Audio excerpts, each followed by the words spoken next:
Isang 46 anyos na lalaki ang inaresto ng mga otoridad matapos mahuli sa checkpoint at makuhanan ng hinihinalang shabu sa San Jose Road, Purok 16, Barangay Fatima, bandang alas 11:30 ng gabi noong Hunyo 11 taong kasalukuyan.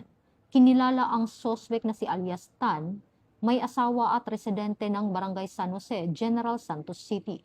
Batay sa ulat, minamaneho ng sospek ang isang motorsiklong walang headlight, walang plaka at hindi naka-helmet at mabilis na tumakas ng pinara ng mga otoridad. Makalipas ang maikling habulan, nasukol rin siya ng mga operatiba. Habang isinasagawa ang pag-aresto, nakitaan ang sospek ng 2 pakete ng hinihinalang shabu na nakasilid sa loob ng kanyang driver's license pouch. Kasalukuyang nasa kustodiya ng pulisya ang sospek habang inihahanda ang kaukulang kasong paglabag sa Section 11 Article 2 ng Republic Act 9165 o ang Comprehensive Dangerous Drugs Act of 2002.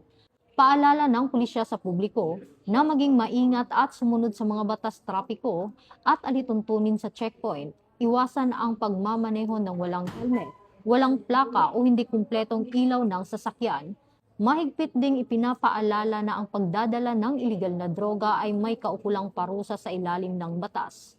Makipagtulungan sa mga otoridad upang mapanatili ang kaligtasan at kaayusan sa ating komunidad. Alinsunod sa advokasya ng bagong PNP para sa bagong Pilipinas, serbisyong mabilis, tapat at nararamdaman.